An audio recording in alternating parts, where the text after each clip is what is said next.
Bundy Syndrome. What is it? How do you get it? And can you get rid of it?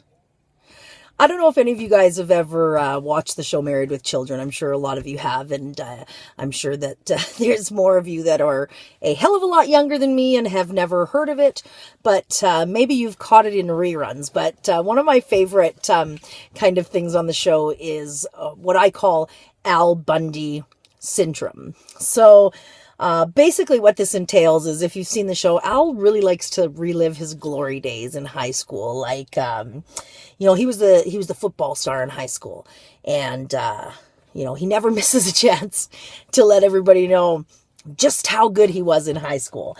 And, everybody's like, wah, wah, wah. Like, who freaking cares? That was like 5,000 years ago. Like, I used to be a supermodel in a past life, but I'm not going to brag about it now because that would be ridiculous. But, I kind of have to admit that I do suffer a little bit from this same syndrome. So, when I was back in junior high, I was like MVP of my basketball team. I'd go to the university basketball camps every year.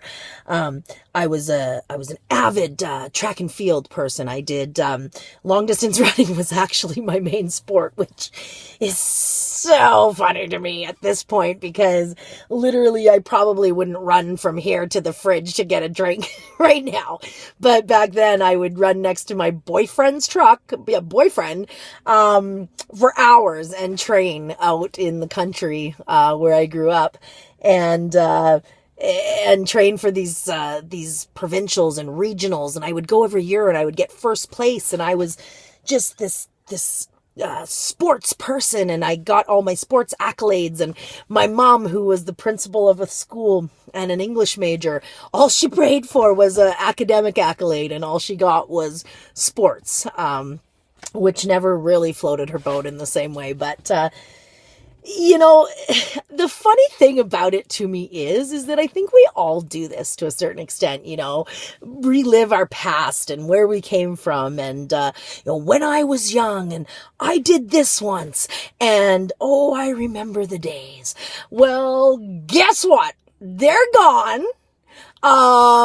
And nobody cares. And why don't you kind of do something new with your life right now and start bragging about that? Because nobody cares that I used to run circles around the competition 25 years ago, because I don't really think there's any semblance of that left at this point. So, basically just let it go, people. Be yourself. Be who you are today. And, let those red ribbons from yonder years go. So for these and other everyday idiocies, like me on Facebook at Carol's Comedy Hour, and subscribe on YouTube, Carol Rosher.